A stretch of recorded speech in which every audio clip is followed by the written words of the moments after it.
The courtroom was silent until one argument shattered the air. Every head turned as Jasmine Crockett, steady and unflinching, delivered a line so sharp it cut through the noise like glass breaking on marble. For a moment, no one dared to breathe. Even the walls seemed to tremble under the weight of her words. And then, something no one in that chamber had ever expected. Judge Amul Thapar leaned forward, eyes narrowed not in disapproval but in awe. "Young lady," his voice carried with the gravity of the bench itself.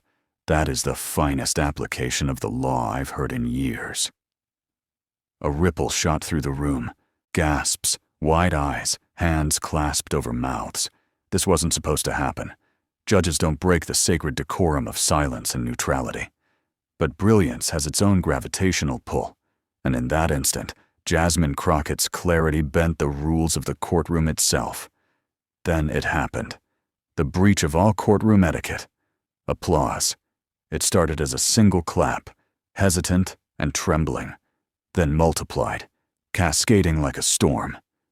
The gallery erupted, the sound echoing off polished wood and stone, filling every corner with thunder. Lawyers froze mid-note, opponents flushed with disbelief, and yet the applause only grew louder, unstoppable. What had she said? What chain of reasoning had been so undeniable, so piercing that even a federal judge, renowned for discipline and restraint, could not resist honoring it?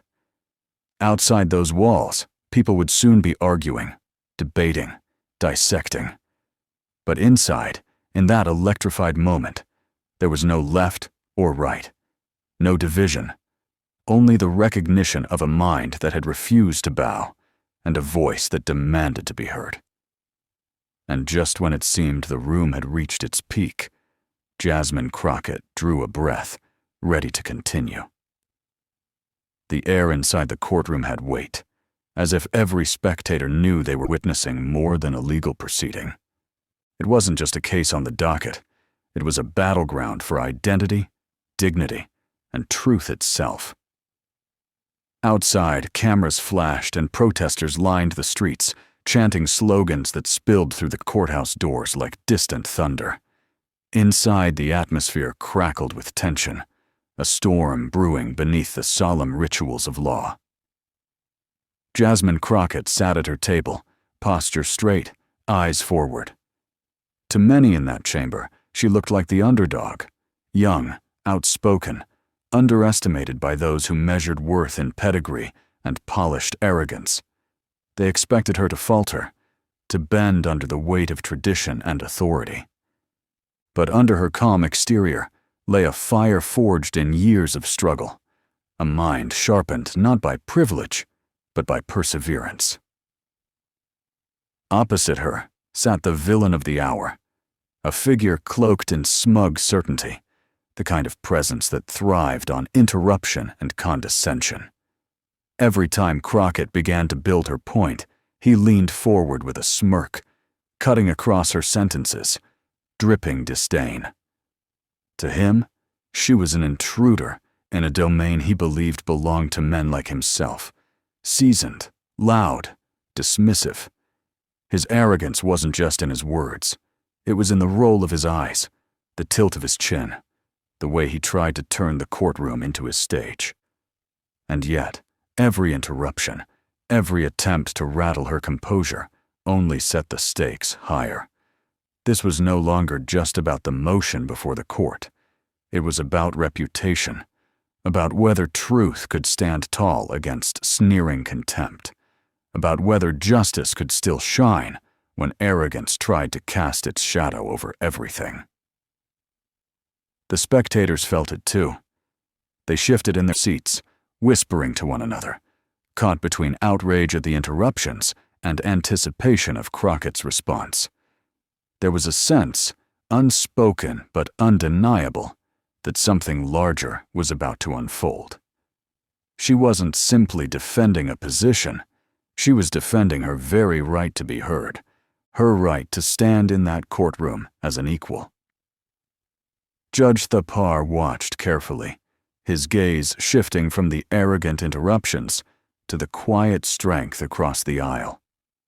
He knew the line between control and chaos was thinning, that the slightest spark could ignite a fire no gavel could extinguish.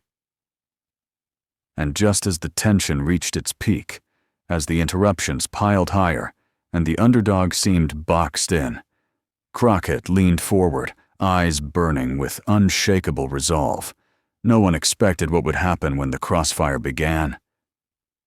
Long before that day in court, the antagonist had built a reputation not through brilliance, but through bluster. He was the kind of figure who carried himself like a man convinced the room already belonged to him. His allies whispered about his sharp wit, but in truth, it was little more than volume dressed up as authority. For years, he thrived on a strategy as old as power itself: intimidate, interrupt, and overwhelm until the other side was silenced by sheer force of personality. Colleagues remembered his patterns, how he dismissed opponents with smirks instead of arguments, how he leaned on half-truths and contradictions, hoping no one would notice the gaps between his words. He wielded hypocrisy like a shield, preaching about rules he had no intention of following, lecturing on dignity while sneering at those he thought beneath him. To his supporters, this arrogance looked like strength. To everyone else, it was a performance designed to mask insecurity. There were stories that followed him like shadows. A younger colleague he once cut off mid-sentence, reducing her to silence in front of a full gallery. A hearing where he ridiculed data he hadn't even read, only to double down when the truth was exposed. He was a man who believed that if he never admitted defeat, then defeat itself could never touch him. His career was littered with these moments, tiny victories of intimidation, stacked like fragile cards in a tower. But arrogance has a fatal flaw. It cannot imagine limits. In his mind, every opponent was simply another obstacle to crush, another voice to drown out. He mistook fear for respect, mistook silence for agreement. And in that miscalculation lay the seeds of his undoing. Because arrogance may silence the timid, but it cannot withstand the unshakable. The contradiction was glaring to anyone who looked closely. He claimed to uphold the dignity of the law, yet he wielded disdain like a weapon.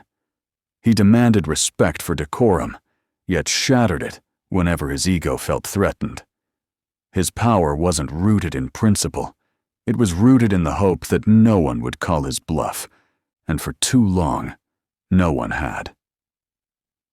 That's why, on this day, he believed the outcome was already decided. He saw Jasmine Crockett not as an equal, but as another young challenger to swat aside. His smirk, his interruptions, his grandiose gestures, all of it spoke to a man rehearsing the same play he had performed countless times before. And why not? The act had worked for him before. Why wouldn't it work again? But arrogance blinds. It convinces a man that the stage will always be his, that applause will always follow his cue. What he could not see, what he refused to see, was that this courtroom was different. His opponent was different. He wasn't facing another fragile voice easily drowned out by noise. He was facing someone whose composure was forged in fire, someone whose clarity of thought could slice through the thickest fog of arrogance. And as the room leaned forward, watching his interruptions grow louder, his contradictions pile higher, and his smirk widen into overconfidence, the stage he thought was his alone began to shift beneath him. The gallery could feel it. Judge Thapar could feel it.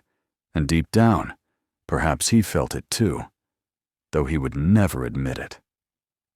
But his overconfidence would soon meet an immovable wall.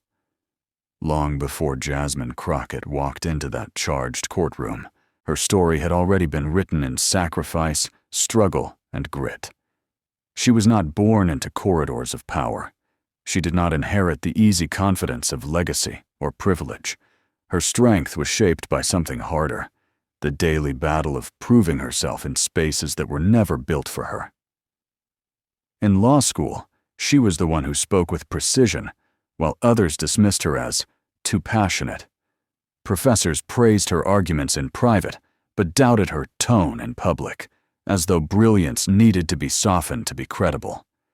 Classmates underestimated her, often until they faced her across a debate table and realized she had read not just the assigned case, but every precedent hiding behind it. From the beginning, she was building a habit, turning doubt into fuel, letting underestimation become her sharpest weapon. Her career in law began not with prestige, but with relentless work. She took on clients others avoided, cases too tangled or too small for glory. She saw people dismissed by the system, written off because of their accent, their income, or the color of their skin. Each time, she pushed forward, not only to defend them, but to prove that dignity itself deserved defense. That fight carved her composure into something unshakable. She didn't need to shout to be heard. She needed only to stand, steady and prepared, and let her command of the facts do the shouting for her. There were sacrifices along the way, nights spent studying while others slept, missed celebrations, family moments traded for long hours under fluorescent lights. But she carried those sacrifices like armor. Every doubt she had faced became another layer of steel. Every dismissal became another reason to rise. By the time she entered politics, the underdog label clung to her like a shadow. Critics called her inexperienced, too bold, too unpolished. But time after time, she dismantled that narrative with the same quiet resilience that had carried her through law school and courtrooms before. She never asked to be underestimated. But when it happened, she turned it into a gift, because underestimation left her opponents unprepared for the force that would meet them. That day in Judge Amul Thapar's courtroom, all of it converged. The sacrifices, the late nights, the endless battles with systemic doubt. She was not just arguing a point of law. She was standing as proof that resilience can take human form, that brilliance forged in struggle can bend even the cold formality of a courtroom into something electric. The arrogance across the aisle thought they were facing a young lawyer out of her depth. What they were truly facing was the sum of every challenge she had already overcome. She carried with her the voices of the silenced, the weight of every moment someone told her she wasn't enough, and the unbreakable calm of someone who had weathered storms far harsher than ridicule. She didn't just step into that courtroom. She carried every lesson of her life into that moment. The moment the arguments began, the tension in the courtroom thickened, almost tangible. Jasmine Crockett rose, voice steady, eyes unwavering, as she laid out her opening point. Her words were precise, measured, deliberate, each one a strike aimed at clarity, justice, and reason. But almost immediately, the antagonist leapt in, cutting across her sentences with a smirk and a wave of his hand. His tone dripped with condescension, a challenge thrown as if to say, "You don't belong here." Crockett paused, letting the interruption hang in the air. The courtroom seemed to hold its breath. Every eye was on her, some in anticipation, others in thinly veiled amusement at what they assumed would be her faltering. But she didn't falter. She simply waited, letting the silence stretch, amplifying the arrogance that had assumed it could dominate her. It was a calculated choice, to let the villain reveal himself not through her words, but through his own reckless impatience. He grew louder, sharper, leaning over the table to punctuate every dismissal with gestures meant to intimidate. The gallery shifted uneasily in their seats, whispering, sensing that the battle was not just over law, but over dominance, over pride, over the invisible lines that divide those who are heard from those who are silenced. He was testing her, poking at the armor she had spent years forging. Yet each time he interrupted, her calm gaze met his, unwavering, a mirror reflecting the futility of his attempts. Spectators could feel the rising friction. There was a tension that vibrated in the air, a collective awareness that something extraordinary was about to unfold. Would her brilliance be buried under the noise, or would it cut through, sharp and undeniable? The contrast was stark. The villain thrived on disruption and spectacle. Crockett thrived on patience, precision, and clarity. As the verbal crossfire escalated, her opponent's smirks began to falter, replaced by flashes of doubt. The room, once filled with whispered expectation, now hummed with suspense. Every interruption, every sneer, every attempt to rattle her composure became a testament to her resolve. Each pause she allowed, each silent moment she maintained, turned his arrogance into a liability, a weight that grew heavier with every wasted outburst. And then, as she prepared to respond, the courtroom leaned forward, every gaze fixed, every heartbeat synchronized with anticipation.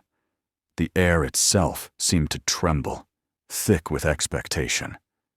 In that charged silence, one question hung over everyone present. Was this brilliance about to be buried under noise, or was it about to emerge unstoppable? Jasmine Crockett drew in a slow, deliberate breath. The courtroom held its collective silence, as if the walls themselves had paused to listen. Every eye, every ear, every heartbeat focused on her. And then, with a calm precision that belied the storm swirling around her, she began to speak. "Let us examine the claims made here," she said, voice steady but resonant, each word carefully weighted. Step by step, with facts, precedent, and reason, not with interruptions or smirks. The villain attempted to interrupt again, leaning forward, voice rising, but Crockett's gaze met his, unwavering. She paused, allowing the silence to stretch. Each second was a blade, slicing through his overconfidence. The gallery shivered with anticipation. Even Judge Thapar's stern eyes flickered, a hint of curiosity mingling with restrained approval. Crockett began dismantling the opposition systematically, like a master strategist unraveling an elaborate chessboard. She took the first argument, exposing its logical gaps, citing cases the villain had overlooked, highlighting contradictions with surgical precision. Her tone was neither accusatory nor confrontational. It was undeniable. With every point, her clarity drew audible gasps from the spectators. Murmurs rippled through the courtroom, people leaning in, realizing that what they were witnessing was more than legal reasoning. It was a demonstration of intellect, asserting itself over arrogance. By the time she reached the second claim, the villain's smirk had begun to falter. He waved his hands, searched for control, but Crockett anticipated each maneuver. She countered his interruptions with calm, unwavering composure, letting every failed attempt at disruption expose his arrogance in real time. The contrast was breathtaking, him flailing, her poised, him desperate, her deliberate, him loud, her precise. Judge Thapar's body language shifted subtly. He leaned forward, elbows on the bench, eyes narrowing not in skepticism, but in admiration. His usually neutral expression softened with recognition of brilliance.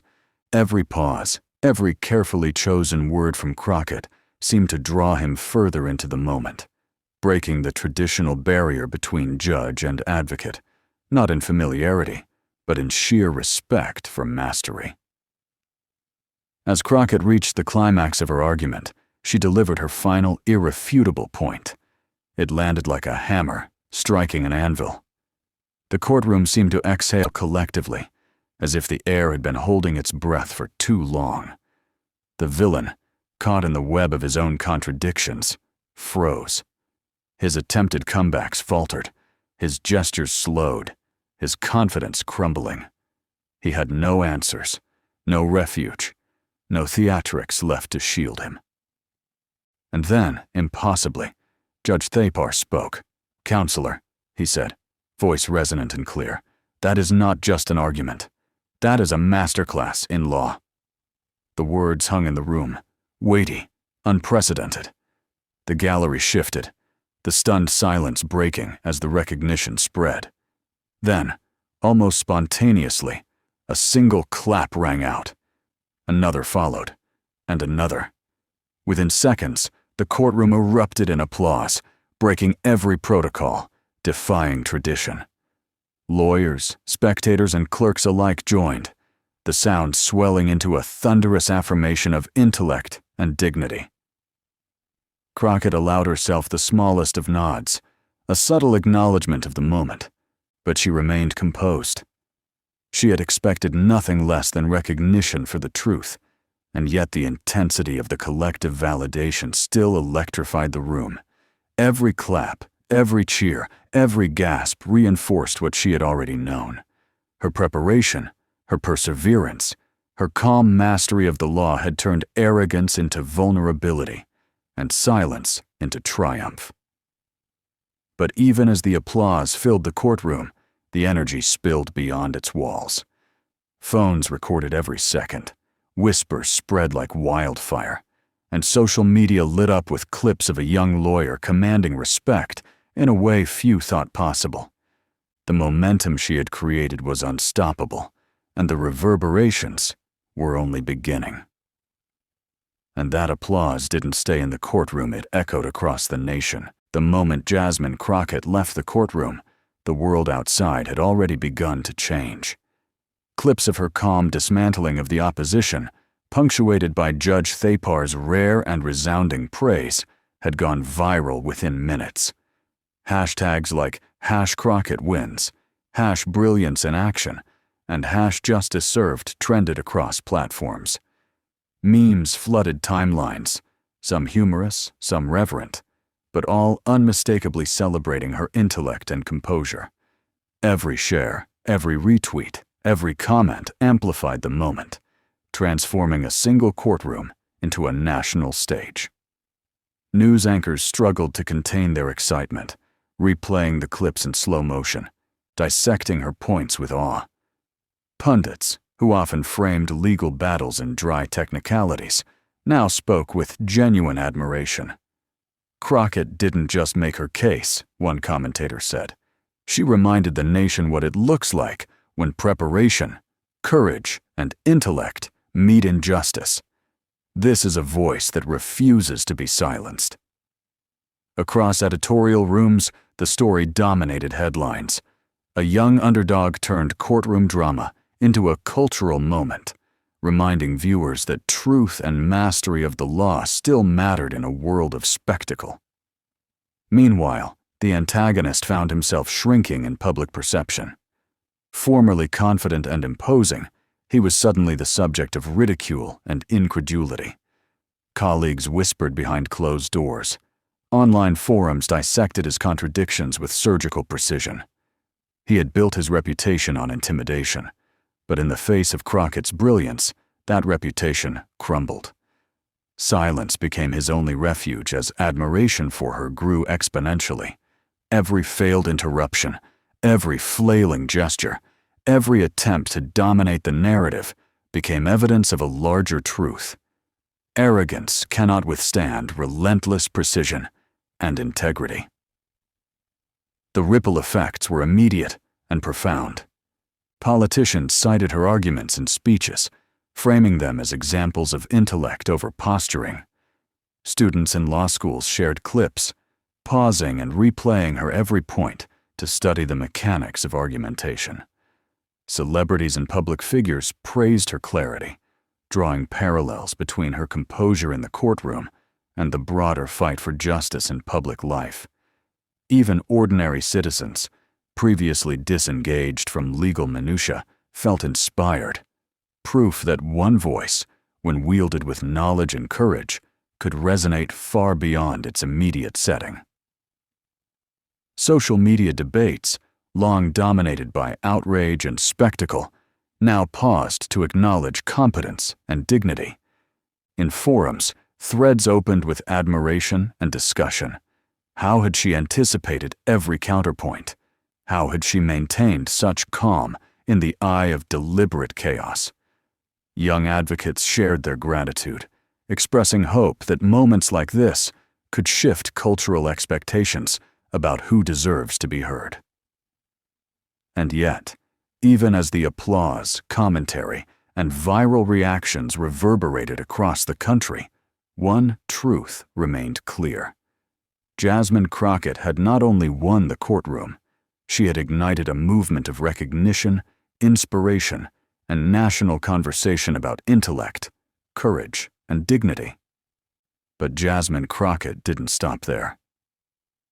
In the quiet that followed the courtroom storm, Jasmine Crockett stood not as a victor over a single adversary, but as a living testament to the enduring power of intellect and integrity. The applause, the viral clips, the commentary, they were all echoes of a deeper truth, that arrogance, no matter how loud or imposing, can never outweigh preparation, knowledge, and unwavering commitment to justice. She reframed the spectacle of attack into a universal lesson.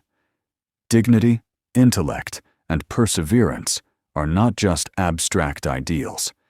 They are forces capable of reshaping outcomes, inspiring others, and holding the powerful accountable. Judge Amul Thapar's recognition, a rare public veneration, became more than praise.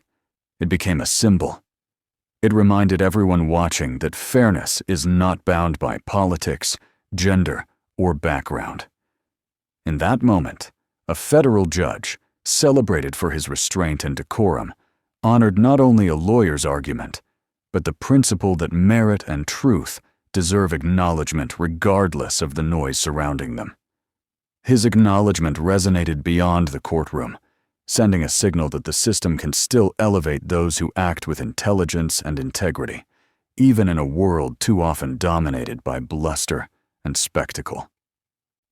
Crockett's calm composure, her careful dismantling of arrogance, and her unyielding focus illuminated a simple yet profound moral clarity. Preparation and intellect always win when wielded with courage and principle. The lesson was not merely legal, it was human.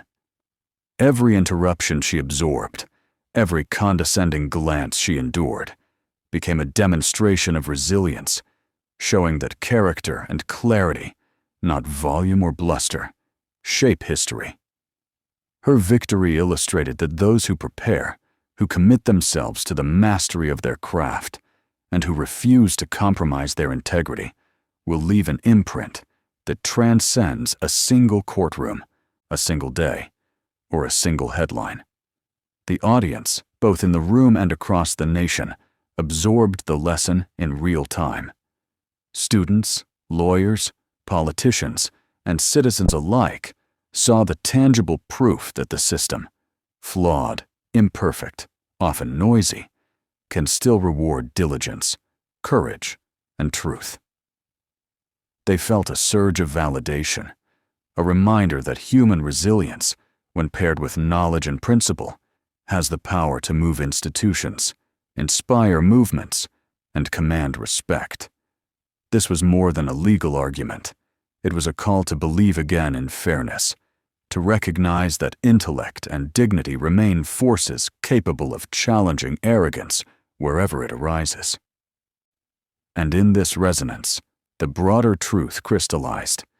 The fight for justice is not only about laws or courts, but about the values we uphold, the courage we summon, and the example we set for those who follow. Jasmine Crockett's triumph offered not just inspiration, but a roadmap. That meticulous preparation, ethical clarity, and unwavering composure can overcome even the most entrenched forms of arrogance. In the end, the lesson was unmistakable.